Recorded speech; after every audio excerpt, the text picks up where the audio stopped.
try with resource statement that already in previous class we have discussed. Like अगर आप जो finally block बहुत बार use करोगे for closing the pre defined class object, तो यहाँ पर आपका प्रॉब्लम होगा। क्यों ना, जितना बार आप प्रीडिफाइंड क्लास ऑब्जेक्ट को क्लोज करोगे उतना बार आपको फाइनली ब्लॉक लिखना पड़ेगा। तो ट्राई विथ रिसोर्स स्टेटमेंट बोल रहा है, अगर कोई भी प्रीडिफाइंड क्लास का ऑब्जेक्ट है उसको अगर आप टर्मिनेट करना चाहते हो, ओके, तो आपको बार बार फाइनली ब्लॉक यूज करने की जरूरत नहीं है। आप ट्राई विथ पैरेंथेसिस में डिफाइन करना अगर कर लेंगे तो ऑटोमेटिक क्या होगा ना, वो ले जाएगा। सपोज आप देखिए इधर, अगर मैं ट्राई के अंदर अगर कोई भी प्री डिफाइंड क्लास ऑब्जेक्ट में पास करता हूँ, suppose IO stream, IO stream में क्लास है न्यू आईओ स्ट्रीम। अगर अगर मैं ये वाला क्लास डिफाइन करता हूँ तो ऑटोमेटिक ये क्या होगा, ये जो आई ऑब्जेक्ट ऑटोमेटिक क्रिएट होगा और ऑटोमेटिक क्लोज हो जाएगा। तो इसके लिए हमको क्या करना, जो बार बार हमको फाइनली ब्लॉक ये यूज नहीं करना पड़ेगा। तो ट्राई विथ रिसोर्स स्टेटमेंट में अगर हम कोई भी प्री डिफाइन क्लास ऑब्जेक्ट अगर हम डिफाइन करते हैं तो ऑटोमेटिकली वो ऑब्जेक्ट क्रिएट होगा और ऑटोमेटिक डिस्ट्रॉय भी हो जाएगा। तो ये होता है हमारा ट्राई विथ रिसोर्स स्टेटमेंट का benefit. It eliminate the need for a lengthy finally block. It always closes the open resource, जितना भी ओपन रिसोर्स है वो क्लोज करेगा। It allow opening of multiple resource को ओपनिंग करेगा। Closes the multiple resource in the opposite order of opening, मतलब जो last में ओपन होता है वो फास्ट क्लोज होगा। घर में जब हम घुसते हैं पहले हम जो मेन गेट है उसको ओपन करते हैं, उसके बाद है घर के दरवाजा ओपन करके हम अंदर घुसते हैं। लेकिन जब बाहर निकलेंगे जो लास्ट दरवाजा बंद खोले हैं वो पहला बंद होगा, मतलब घर का दरवाजा पहले बंद होगा उसके बाद गेट बंद होगा। तो ये क्या होगा, ऑपोजिट ऑर्डर ऑफ ओपनिंग में क्लोज होता है। A class that implement auto closable interface can be used as a resource.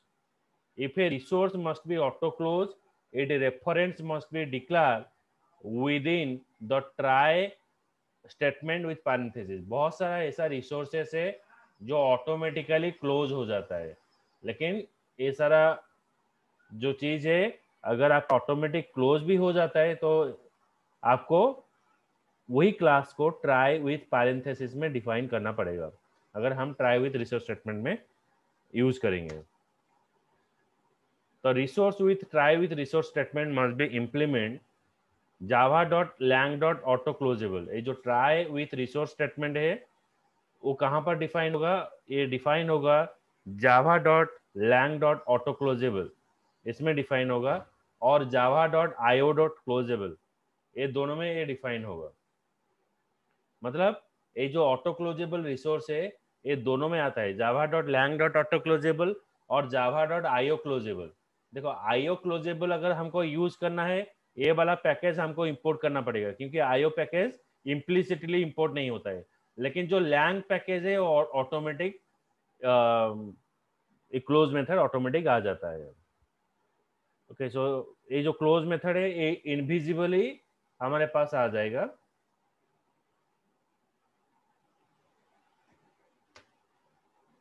देखो यहाँ पर एक चीज है, try with resource statement has an exception occurred while creating a auto closable resource।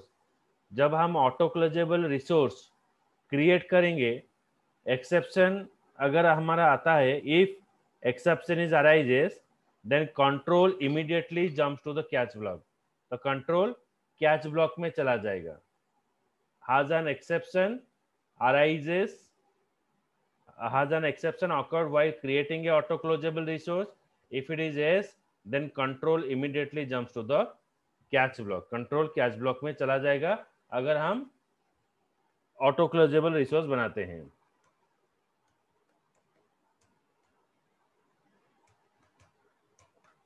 The next part is, समझ में आएगा?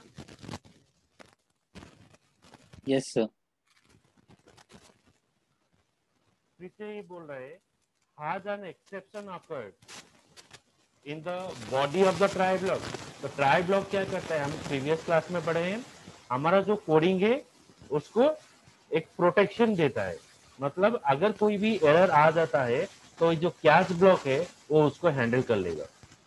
और जैसे कि हमने बोला जो एरिथमेटिक एक्सेप्शन, आईओ एक्सेप्शन, इस तरह से बहुत सारा एक्सेप्शन है. लेकिन इस सारा एक्सेप्शन को अगर आपको याद नहीं रह पा रहा है तो आपको जो जेनेरिक एक्सेप्शन है, जो हर तरह का एक्सेप्शन वो हैंडल करता है, वो होता है एक्सेप्शन. तो exception is handle all the type of exception. मतलब जितना सारा एक्सेप्शन है ये सब हैंडल कर देगा. तो इसको बोला जाता है generic exception, which is handle all the type of exception that is occur in the Java. So ये बोलता है अभी अगर आपका एक्सेप्शन आता है ट्राई ब्लॉक के अंदर तो कंट्रोल इमीडिएटली किसमें चला जाएगा ना, control immediately jumps to the catch block. तो कंट्रोल हमारा कैच ब्लॉक में चला जाएगा.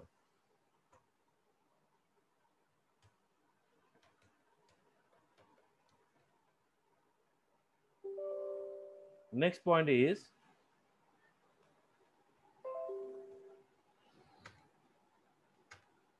has an exception occurred while closing a resource. When you want to close a resource, if exception is arises, then the exception is suppressed. So at that timing the exception is suppressed, it is not handled. Suppress मतलब मैं मेरा काम खत्म हो गया है और मेरा प्रोग्राम का कोई जरूरत ही नहीं है, तो उसी समय अगर एक्सेप्शन आता है तो कोई प्रॉब्लम नहीं है, मैं शट डाउन कर दूंगा और ये सप्रेस हो जाएगा. मतलब हम इसको इग्नोर कर सकते हैं. तो that is the work of suppress. मतलब अगर हम प्रोग्राम कर रहे हैं तो उसके दौरान अगर हमारा प्रोग्राम आहिस्ता आहिस्ता कंप्लीट हो रहा है तो उस समय पर अगर मेरा एक्सेप्शन आ जाता है तो ए हो जाता है suppressed.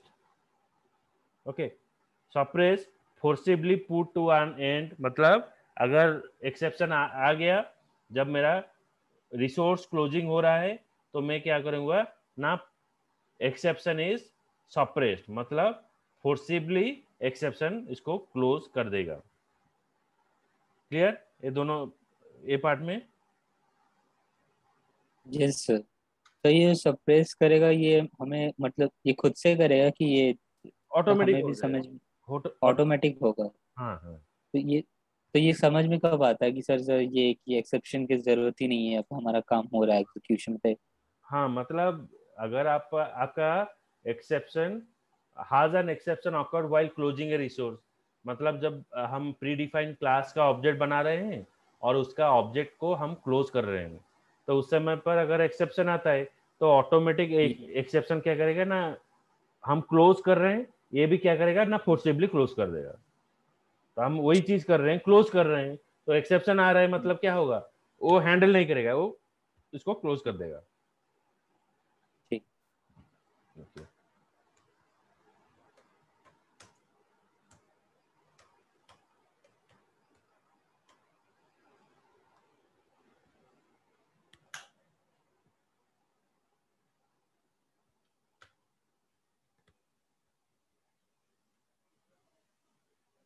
So consider another scenario, try with resource statement.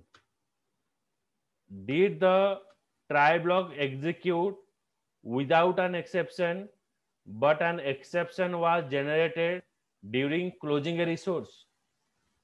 मतलब यहाँ पर did the try block execute without an exception, try block यहाँ पर execute हो रहा है without an exception. Okay, and without an exception, but an exception was generated during closing a resource. If it is yes, then control jumps to the catch block. इधर इधर एक देखो, ये दोनों में डिफरेंस क्या है? Has an exception occurred while closing a resource? Close कर रहा हूँ, एक्सेप्शन आएगा तो सप्रेस हो जाएगा. इसमें क्या होगा, मैं ट्राई ब्लॉक के अंदर काम कर रहा हूँ, फिर इसको क्लोज करना चाहता हूँ, तभी मेरा ए सप्रेस हो जाएगा. Okay. Yes, sir.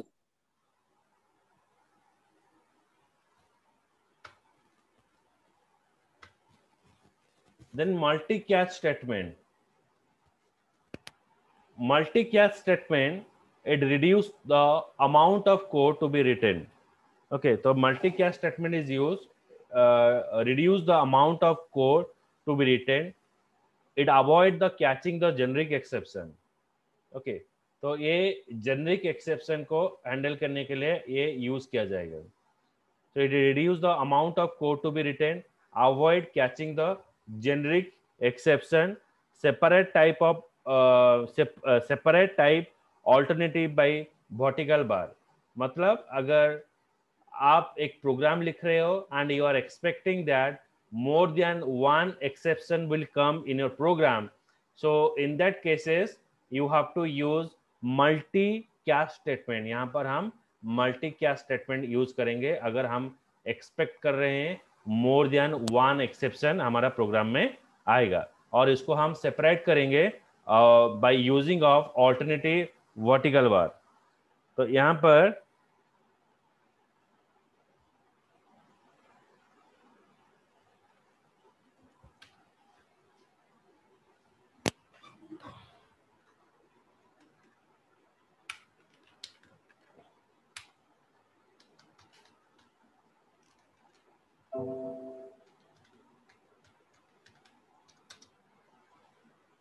suppose I am expecting here IO exception and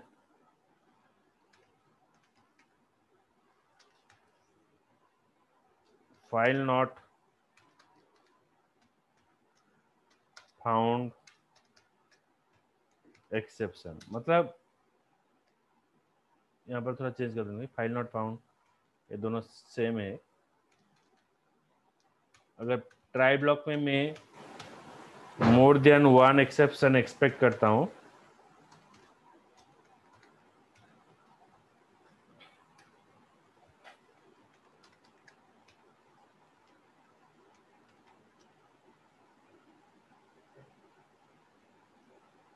तो यहाँ पर मैं एरिथमेटिक एक्सेप्शन मैंने यहाँ पर डिफाइन किया.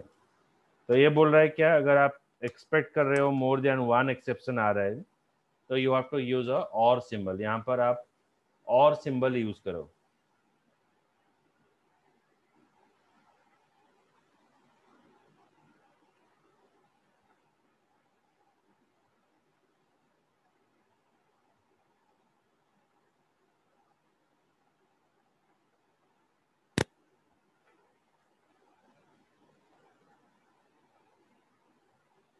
और एल्स और सिंबल अगर हम नहीं लिखेंगे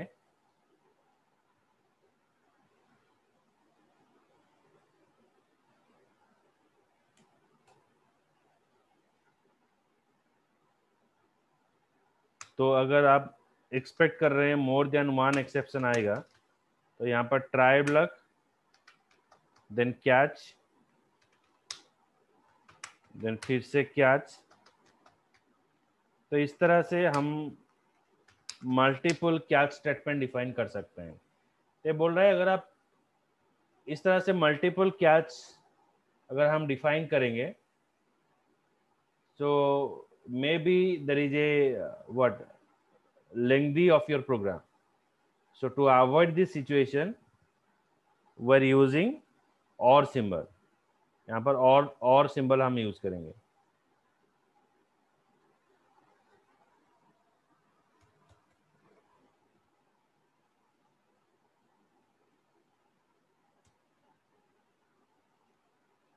So now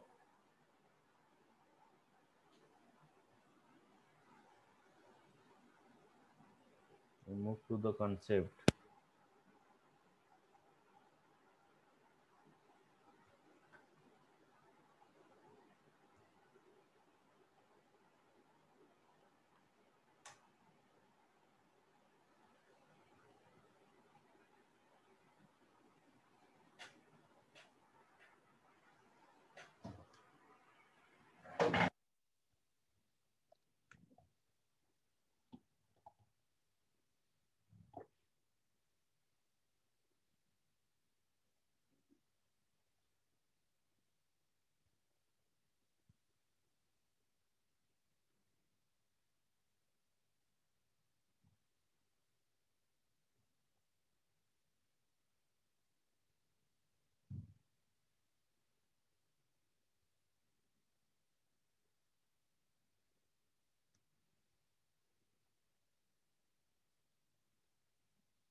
Okay. Then come to the methods. Methods is what? It is used to throw clause to throw one or more exception. Stop execution when exception is generated. The exception is thrown to the caller. अगर आप exception method के मदद से handle करना चाहते हो तो यहाँ पर हम यूज करेंगे throws clause. So throws clause is used to throw one or more exception. इसका मतलब क्या है? सपोज हम प्रोग्राम में ये तो ट्राई एंड कैच यूज कर सकते हैं. अगर हम यहाँ पर थ्रोज क्लॉज यूज करेंगे, सपोज void डिस्प्ले फंक्शन, तो ये डिस्प्ले फंक्शन में अगर हम थ्रोज सपोज IO एक्सेप्शन ये डिफाइन करेंगे. ओके अगर आप मेथड आपको एक्सेप्शन थ्रो कर रहा है, so you can handle by using a throws clause. So throws is used to handle the exception. Okay. So now by using of throws keyword, it is not handle the exception. ये exception handle नहीं करता है. It is just delay the time of exception. ये exception का जो timing है उसको थोड़ा delay करता है. ओके लाइक जब भी आपका गाड़ी खराब हो जाता है, लाइक एक ट्यूब खराब हो जाता है, ये आपको पूछेगा लाइक हाँ मेरा आज थोड़ा संभाल लो, मैं 2-3 दिन के बाद मैं उसको चेंज करूँगा. मतलब कोई भी ऐसा एक सिचुएशन आता है तो इसको मैनेज करने के लिए जो सिचुएशन आता है तो ये हो जाएगा throws clause. Means you have exception but you have to handle it. मैं उसको हैंडल कर सकता हूँ. Stop the execution when the exception is generated. The exception is thrown to the caller of the method. मतलब ये situation वो handle कर देगा, लेकिन ये जो एक्सेप्शन है आपको एट लास्ट इसको हैंडल करना पड़ेगा. कब? ना जब आप मेथड को कॉल करोगे. मेथड कहाँ पर कॉल होगा? ना मेन मेथड में कॉल होगा, तो मेन मेथड में उसको हैंडल करना पड़ेगा. लेकिन थ्रो जो होता है वो पर्टिकुलर टाइम के लिए आपका एक्सेप्शन इसको डिले कर लेता है. Okay clear? Yes sir. Exception while declaring overridden method. Declare the same exception, declare the fewer exception, declare more specific exception, do not declare additional exception, do not declare more generic exception. अगर आपको exception को handle करना है तो पहले आपको define करना पड़ेगा declare the same exception. Same exception को आप डिक्लेयर करना पड़ेगा. Declare the fewer exception. Okay fewer exception is what? Declare the same exception and declare the fewer exception. मतलब आप मेन मेथड में जो एक्सेप्शन डिफाइन करोगे, आप सपोज पेरेंट क्लास फंक्शन में जो मेथड जो एक्सेप्शन डिफाइन करोगे वही एक्सेप्शन आप चाइल्ड क्लास में डिफाइन करोगे. Declare more specific exception. जो एक्चुअली जो एक्सेप्शन आपको चाहिए वही एक्सेप्शन आपको डिफाइन करना पड़ेगा. Do not declare the additional exception, parent class में एक एक्सेप्शन और चाइल्ड क्लास में एक्सेप्शन, ऐसा डिफाइन नहीं करना है। Do not declare more generic exception, generic exception का मतलब क्या है, हमको अगर पता नहीं है कौन सा एक्सेप्शन आएगा तो हम डिफाइन कर लेते हैं एक्सेप्शन क्लास। जैसे कि मुझे पता नहीं है एरिथमेटिक एक्सेप्शन आएगा, कि मुझे नाम भी पता नहीं है और मुझे पता ही नहीं है कौन सा एक्सेप्शन मुझे हैंडल करना पड़ेगा। तो ये जो कैच ब्लॉक में हम क्या करते हैं, तो इतना बड़ा बड़ा प्रोग्राम नहीं लिखकर हम डायरेक्टली अगर एक्सेप्शन क्लॉज यूज कर देंगे तो ये हो जाएगा आपका जेनरिक एक्सेप्शन। ये चीज हो गया। तो नेक्स्ट इज, समझ में आया क्या steps of? Yes sir. Then throws clause. Throws clause is used to delay the exception handling. It can repeatedly throw the exception of the call stack. It must be handled before it is shown out of the main method. It delays the exception handling. Okay, the throws clause is used to delay the exception handling. It can repeatedly throw the exception of the call stack, and it must be handled before it is thrown to the main method. So in the main method, you have to handle it.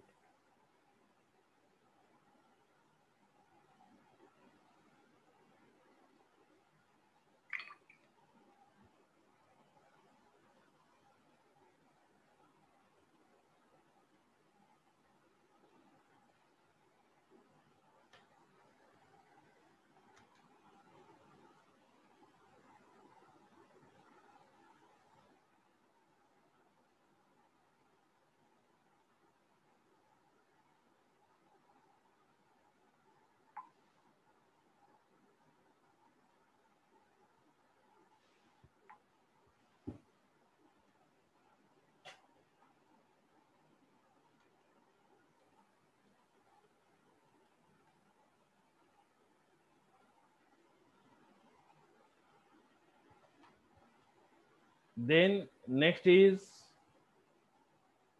custom exception. Custom exception is what? Are created when the class extends from the exception class, are not thrown by the standard Java class library. The class may override method or add the new functionality. The custom exception is what?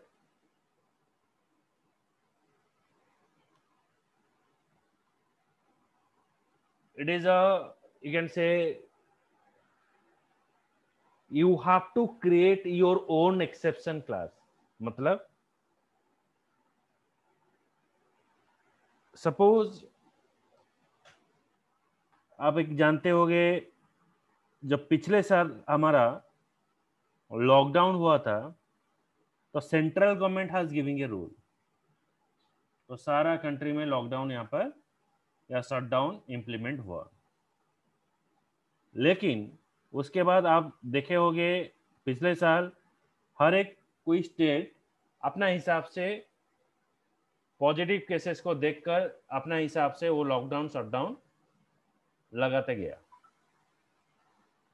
That means what? Central government has not given a permission, but the government,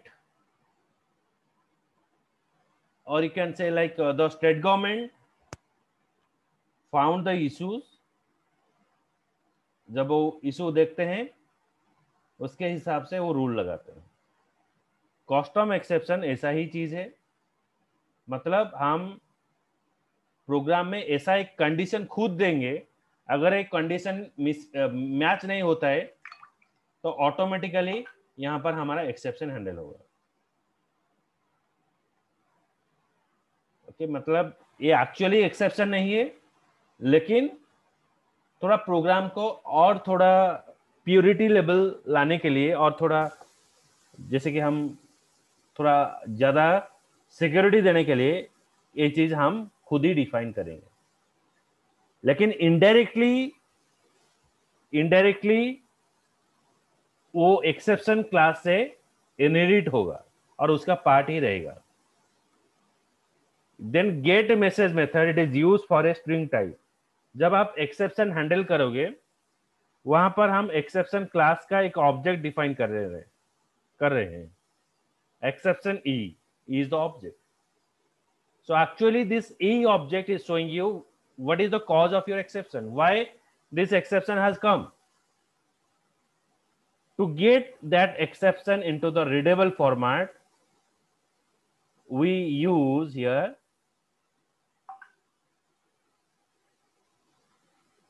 like get message method. एक get message method क्या करेगा ना, actual जो exception है, किस वजह से आपका एक्सेप्शन आ रहा है, कौन सा लाइन में आपका एक्सेप्शन आ रहा है, ये आपको डिस्प्ले करेगा.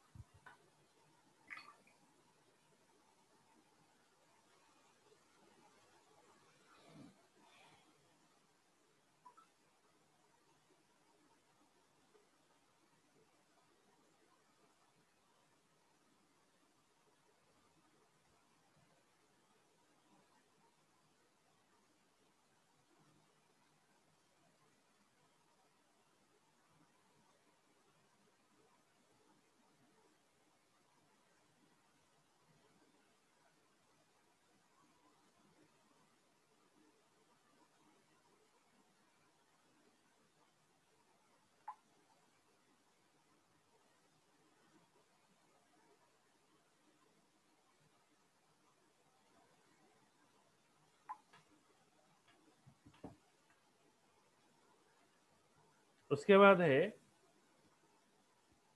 assertion.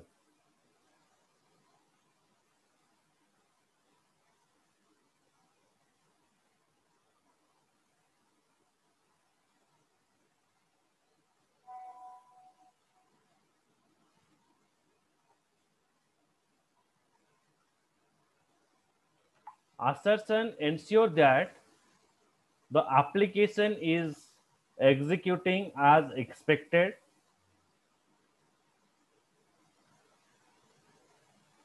documents and verify that assumption and internal logic. Okay.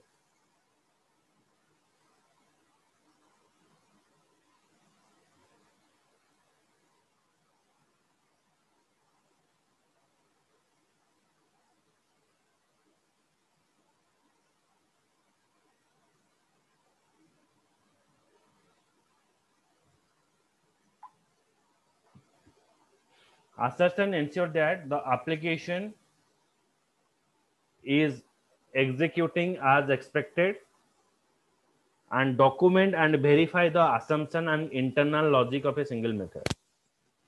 Okay. It means what? जब आप प्रोग्राम बना रहे हो, ये प्रोग्राम एक्चुअली करेक्ट है कि नहीं और एक्चुअली काम करेगा कि नहीं, उसको चेक करने के लिए हम assertion यूज करते हैं. It ensure that application is executing as expected, the document and verify the assumption and internal logic of a single method. Implementation type, it contains the internal invariant, control flow invariant, post condition and class invariant. Assertion basically use होता है आपका programme सही में काम करेगा कि नहीं, तो इसको चेक करने के लिए हम तीन चीज यूज करते हैं. एक इंटरनल इन्वेरिएंट यूज करते हैं, कंट्रोल फ्लो इन्वेरिएंट यूज करते हैं, post condition and class invariant use करते हैं. Assertion is disabled by default. It is by default it is disabled. To enable the assertion, we're using Java enable assertion, okay, और Java EA assertion. हम दो तरीका से इसे use कर सकते हैं, जावा एनाबल असर्शन और जावा ईए असर्शन।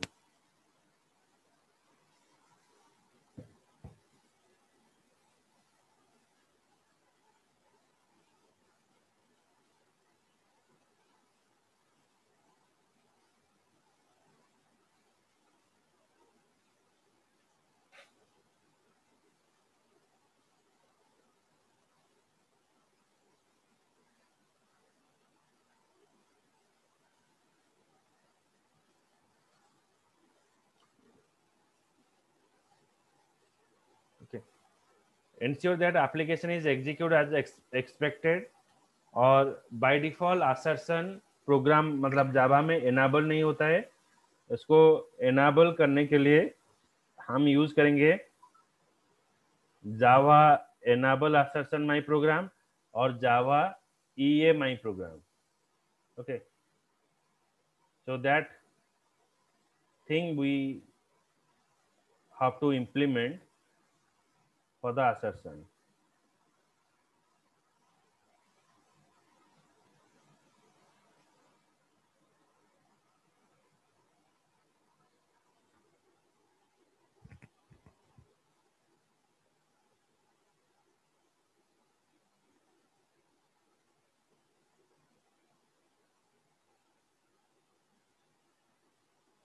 समझ में आया Abhimanyu?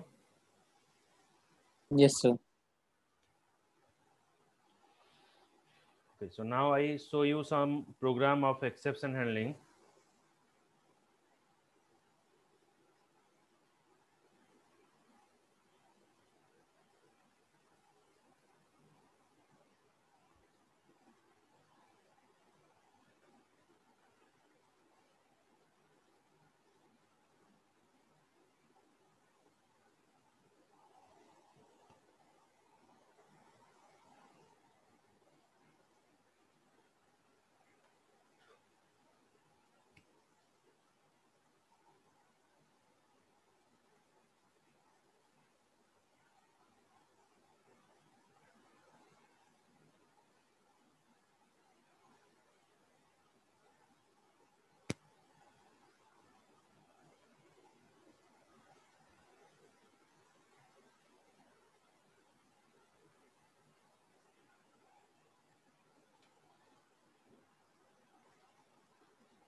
Okay, public class exception test int a 10 20 30 access element 1. Suppose here I am accessing the element 8, so 8 index number is not present here. So if I want to access the element 8, it's showing you array index out of bound exception. Okay, तो ये जो exception है इसको आपको एक particular format में इसको display करने के लिए e डॉट गेट मैसेज हम यूज करते हैं। तो नाउ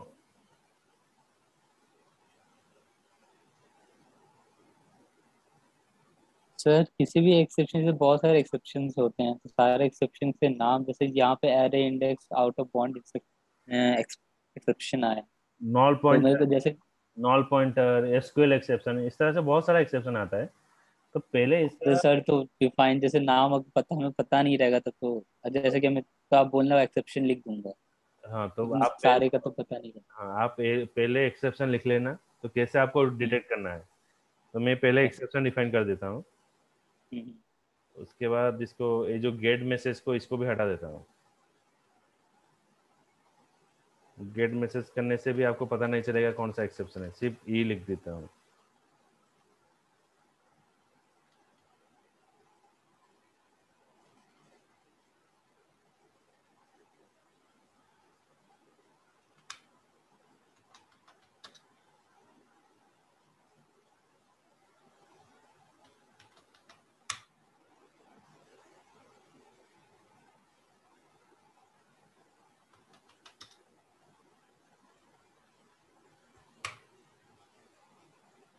देखो आ गया।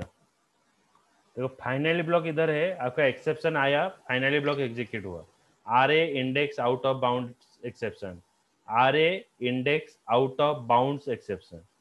ओके, अभी आप इसको रिप्लेस कर हाँ, लो। ये जो एक्सेप्शन है यहाँ पर रिप्लेस कर देना है। हाँ, R A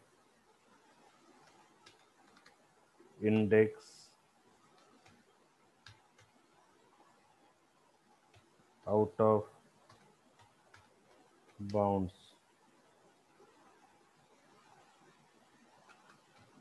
R A index out of bound exception, then e dot get message.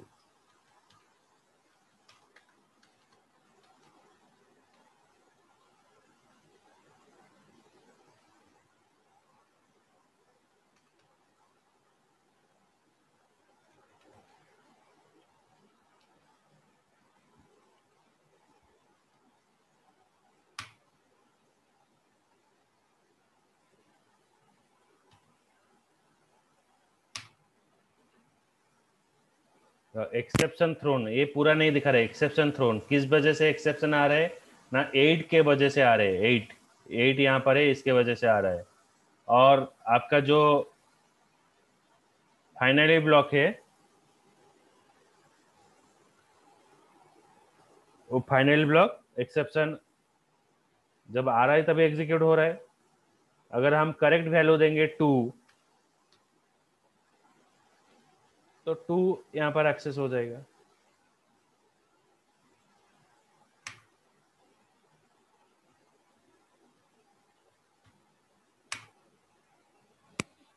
तो access the element 30, then out of block.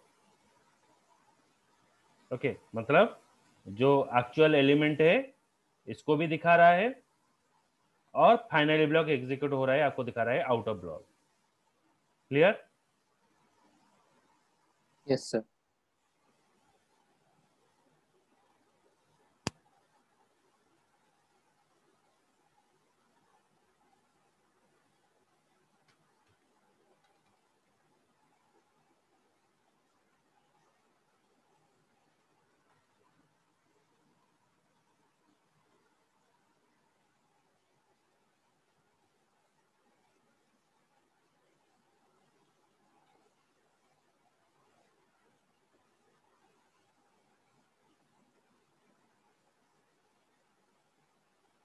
और एक एक्सेप्शन हम दिखा रहे हैं जो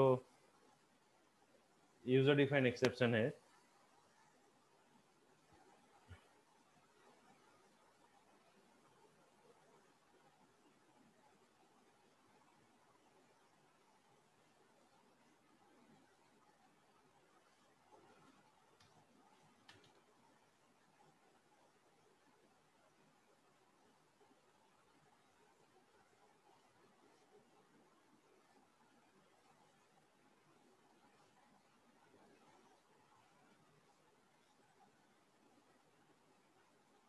देखो एक्सेप्शन मतलब यहाँ पर हम यूजर डिफाइंड एक्सेप्शन डाल रहे हैं। Class exception static void validate method INT age. Okay, तो यहाँ पर INT एज डिफाइन किया गया।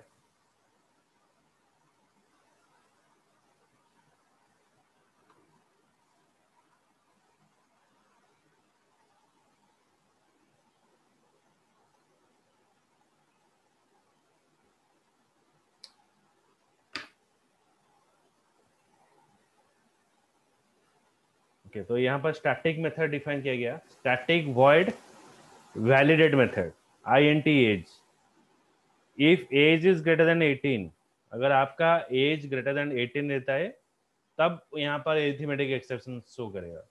एज ग्रेटर देन 18 एक एक्सेप्शन नहीं है, लेकिन हमारा रिक्वायरमेंट के हिसाब से हम यहाँ पर डिफाइन कर रहे हैं, अगर इसका एज ग्रेटर देन 18 हम पास करते हैं तो यहाँ पर एक्सेप्शन आपका अराइज होगा। तो यहाँ पर देखिए वे जो वैलिडेट मेथड है, वैलिडेट मेथड को यहाँ पर मैंने कॉल किया। तो देखो एक स्टैटिक मेथड को स्टैटिक मेथड के अंदर कॉल करने के लिए कोई भी क्लास का ऑब्जेक्ट बनाने की जरूरत नहीं है, तो डायरेक्टली हमने यहाँ पर वैलिडेट कॉल किया, वैलिडेट, और जो 16 है 16 जाकर एज में स्टोर होगा, तो 16 इज लेस देन 18 एस, तो यहाँ पर आपको नॉट वैलिड दिखाएगा। देखो थ्रो की वर्ड यूज किया जा रहा है, throw is use when you एक थ्रोज कब यूज होता है, जब मेथड एक्सेप्शन थ्रो करता है। थ्रो कब यूज होता है ना, जब हम कोई यूजर डिफाइन एक्सेप्शन डिफाइन करते हैं तभी ये यूज होगा।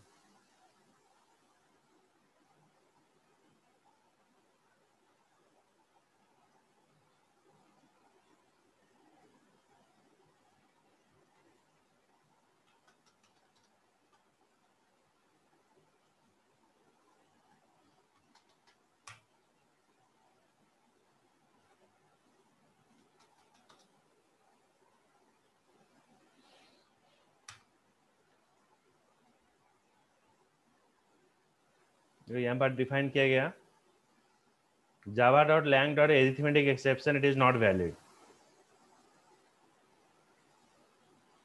अभी अगर मैं कुछ करेक्ट वैल्यू यहाँ पर शो करता हूँ, सपोज यहाँ पर मैं 19 शो करता हूँ,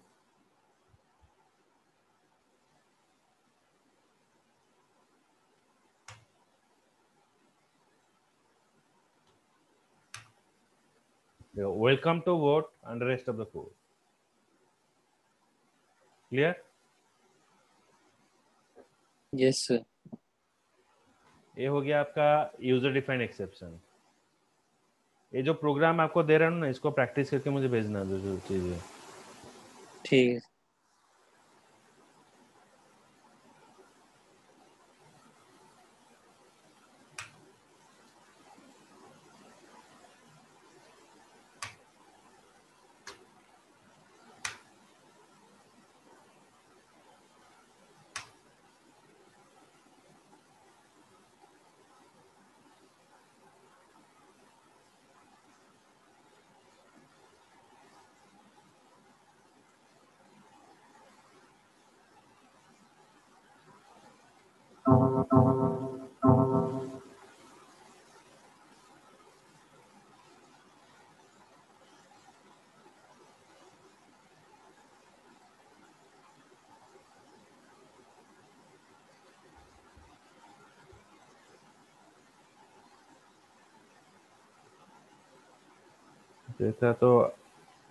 ये था एक्सेप्शन का चैप्टर। तो नेक्स्ट क्लास में हम पढ़ेंगे जेनरिक क्लासेस, जेनरिक और कलेक्शन क्लासेस, ये दोनों पढ़ेंगे। ओके, तो जेनरिक एक्चुअली क्यों यूज होता है और उसका एक्चुअली काम क्या है, तो कल हम इसको डिस्कस करेंगे। ओके। Okay sir.